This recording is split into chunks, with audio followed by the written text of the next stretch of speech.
All right, so this is an introduction to human anatomy and physiology. And so basically, what it is two different types of science kind of brought together, right? So, anatomy is a field of biology concerned with identifying and describing the body structures of living things, right? And so, we're going to see this. And here you have a couple pictures right here. You can see the skeletal system, you can see the muscular system, and it's all right here in this GIF. And so that's anatomy, right? Just kind of identifying, being able to tell what the different body parts are and what they do.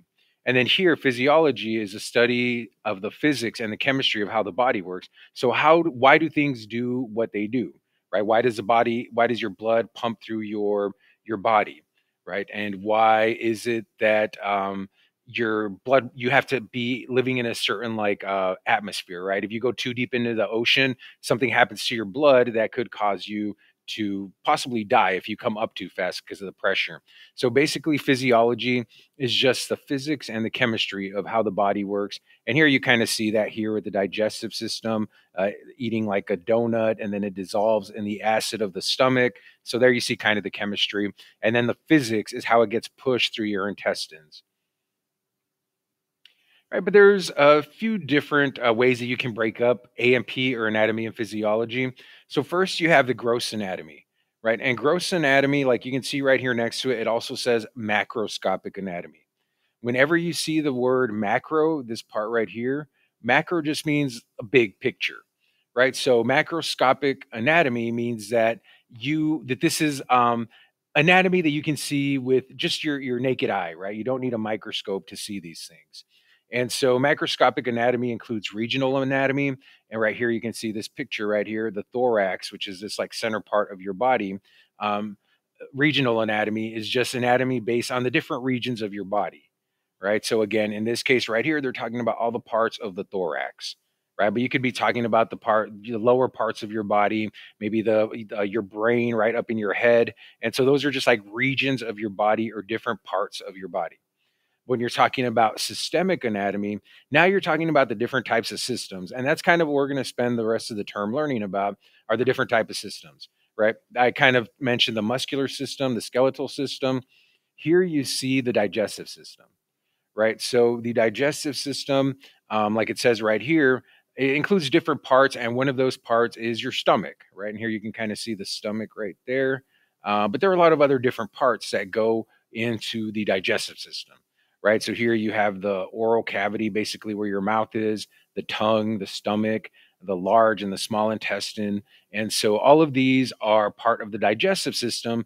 And so that would be considered systemic anatomy, right? Because it's part of a system. So regional is just different regions or parts of your body. And then systemic is broken down by the different systems. Right. So that was macroscopic, but now we're talking. I remember macroscopic means big picture. You do not need a microscope for it. This right here is considered a microscopic anatomy. So microscope, right, basically means you're going to need a microscope to see these things. And so right here you have what is known as cytology. Whenever you see this word cyto means cell, right? So cytokinesis, cytoplasm, all of these things have to do with cells, right? Cytokinesis just means a cell breaking up in two. Cytoplasm is that semi-fluid inside of a cell. So cytology is basically the study of cells, right? And here you see a little white blood cell, and that's actually chasing down a pathogen or something that is harmful to your body. It's chasing it through the body, and it's basically eating it and digesting it, right? So white blood cells are part of your immune system. It's what helps fight off different pathogens, what people call germs that can cause you illness, right? So that's cytology. Here you have histology. Histo just means tissue, right? And by tissue, I mean different types of like skin, right? Your skin is a tissue. You have muscle tissue. You have skeletal tissue, which are your bones. And so whenever you hear the word histo, you're talking about the different types of tissue.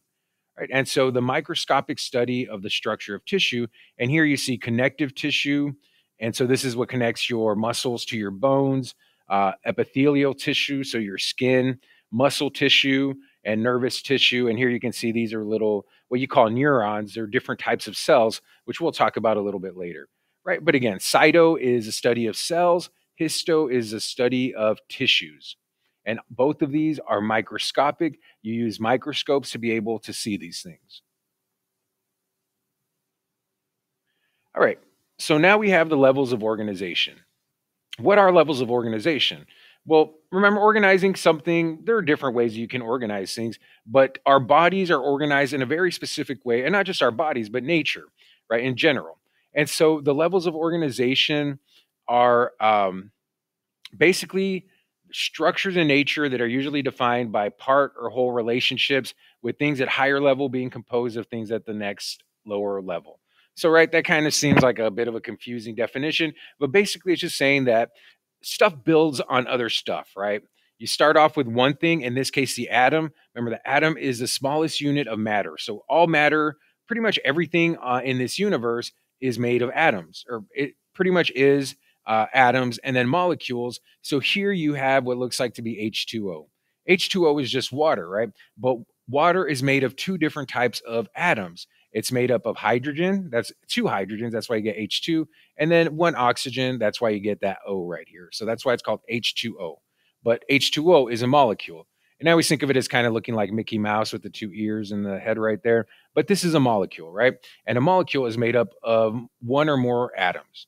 Right, but then you have a cell right here, and a cell is made up of different kind of molecules. Some of these molecules include proteins, lipids, carbohydrates, nucleic acids. So you might be familiar with these if you've taken biology before. But basically, they say you are what you eat, and people eat proteins, people eat carbohydrates, people eat lipids, and that's because those are the things that make up your cells right here. So you need those, you need to eat those things so that they can keep rebuilding your cells, right? And then these cells right here, a bunch of different types of cells together make a tissue, right? And so here you have a tissue, and it's made up of different kinds of cells, right? Again, you can have muscle tissue, connective tissue, epithelial tissue. All of these different tissues are made up of specific kinds of cells. Right? And then the organs are made up of different types of tissue, right? So if you're talking about your heart, right? If you're talking about your heart is made up of cardiac tissue, a specific type of tissue, right? If you're talking about your liver is made up of specific type of tissues, right? So right here, again, your organs are made of tissues. Your tissues are made of cells, cells of molecules, molecules of atoms. And then we get up here to the system. So let's talk about the digestive system, right? The digestive system is made up of different types of organs. And here you can see all of the different types of organs that we're talking about, right? They're all kind of highlighted in different colors. And then finally, the organism, the person or the animal, whatever it is you're talking about, even a plant can be considered an organism. These are made up of different types of systems, right? So this is what the level of organization is saying, is that it all just builds on itself.